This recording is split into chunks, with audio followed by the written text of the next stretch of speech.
G'day guys, Aussie Mark, and tonight I'd like to do a review on a Benchmade product. It's the model 950 Rift. Before I get on to the review, I'll just explain the little butterfly logo. It's obviously the Benchmade butterfly. This is, I don't know how they did it, laser cut or water jetted or whatever. It's apparently made of titanium. Very thin, as you can see there, weighs pretty much nothing. I got this off of a gentleman at a show some months ago now, a knife and gun and whatever, militaria type show. Don't know if he watches my channel, but if so, you know who you are. I'd just like to say thanks very much for your generosity in giving me that. And that sits on the wall of the shed here, and it's got pride of place amongst some of my knife memorabilia. So again, thank you for that. On to the knife. As mentioned, the 950 Rift. Let's just zoom down and give you guys a better look at it.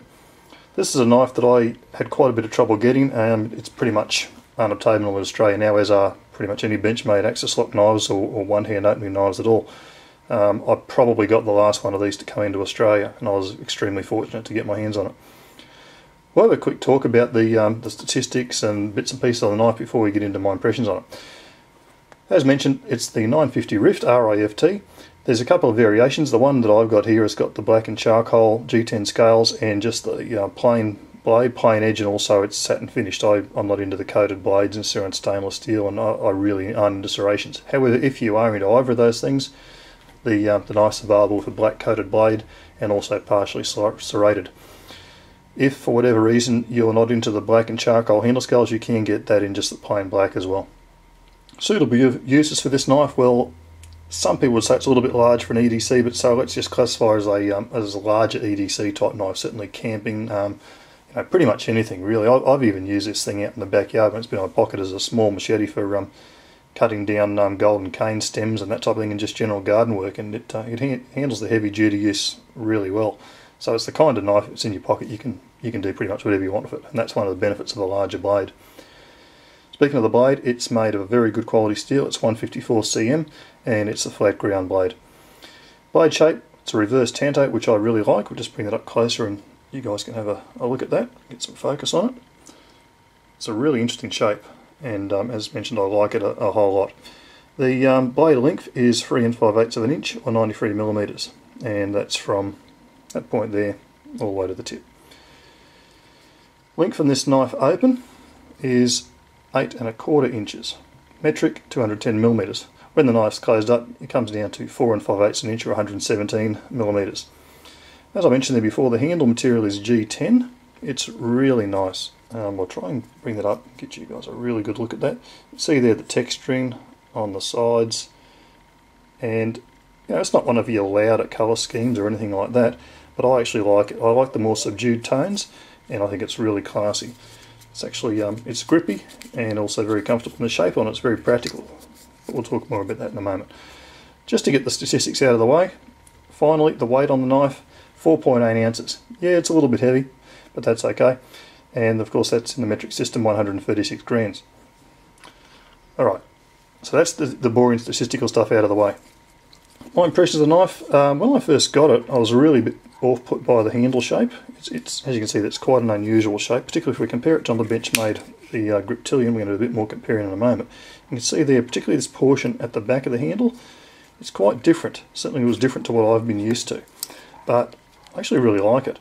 The little finger just kind of sits in there, and once you get used to it, I find it's quite good. It's equally good in the reverse grip. Your index finger will just slide into there. Not that I do reverse grip with it terribly often, but yeah, very, very comfortable handle. Also, the way it's shaped here with this flat portion up here, if you're doing sort of side cutting or whatever, you can get your thumb on there and rest it quite comfortably. No jimping, but it's got that little sort of section there, which I guess we won't call it a thumb ramp, but that section of the blade there, you can choke up on that really nicely for better control. You can even, if you really need to, extend your thumb down on the back of that spine. Right, as mentioned, the blade shape's what really drew me to this thing. It's quite unusual. I'll bring it up in focus, and you can see the markings on the blade there. You've got the 154 cm, which of course is the type of steel, and interestingly enough, the boomerang, which for me being an Australian is pretty cool. It's designed by a gentleman called Warren Osborne. Now he's an Australian by birth, but he lives and works in the United States of America, so he actually designed this knife. So that makes it for me probably just a little bit more special again, I suppose. On the other side of the knife, marking there, as you'd expect, we've got the Benchmade USA, and of course the model number is down the bottom there under the butterfly as on all Benchmades, 950. So that's the markings that you should be looking for. It's a really quality item, this knife. It's obviously one of the higher end Benchmades, and the price, which we'll talk about, reflects that. The G10, it's fully lined. Now, one of the things with the liner on this is there is no skeletonization, when that probably accounts for some of the weight. As I mentioned, this is 4.8 ounces. Now, a lot of people think that's quite heavy for a knife, and I guess it is. However, I don't mind that at all. In fact, I quite like it. It gives it a really good, solid feel in the hand, a little bit of heft.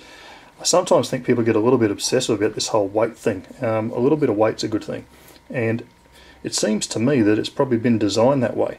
It's quite likely that Warren Osborne and the guys at Benchmade did that quite deliberately. Given that using a high-end steel, a lot of machining has gone into shaping this blade, they've used G10 scales, it's pretty much got the best of everything. It seems to me that if they'd wanted to lighten the weight, they wouldn't have worried about the additional cost of drilling a few holes in those liners. So I suspect it's been done quite deliberately, and I'm glad they did. As mentioned, it just sits and feels great in the hand. So I really like that about it. Deployment, well, what can you say about AXIS lock knives? It hasn't already been said. I love AXIS lock, it's my favourite mechanism, particularly for me being a left-hander. It is really a fantastic thing for lefties, righties, whatever. Anyone can use it, and it's equally good both ways. So, as with all AXIS lock knives, it's completely ambidextrous. Equally with the clip, can be mounted, I've got mine left, but obviously can be mounted right or left. Like all the AXIS lock knives, or at least I think all the AXIS lock knives are, tip up only. On the subject of the clip, it's Benchmade's really, I guess you call it top of the range or better clip.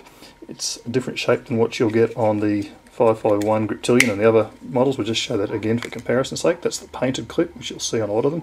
The paint, of course, wears off over time, etc.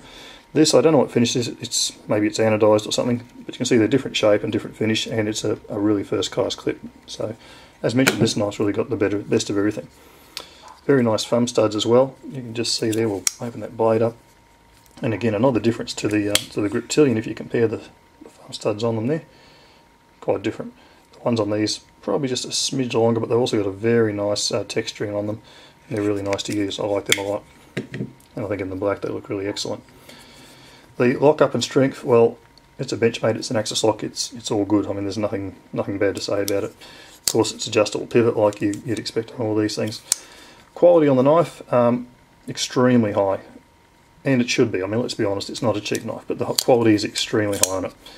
I suppose we might as well just do a little bit of a comparison. I've rolled the full-size Griptilian in a couple of times. We'll bring that in again, because a lot of people are familiar with this knife. Now, just for size comparison, if we put them there side by side, the handles are pretty much the same length.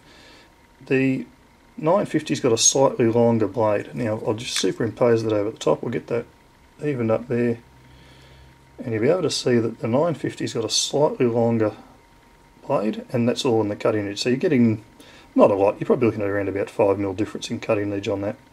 Same steel, incidentally, 154 cm. The Griptilian, of course, very well known knife, and it's designed by Malpaghi. I mentioned I'm going to just compare its size to another couple of knives, then we'll come back to the Griptilian. It's a Spyderco Endura.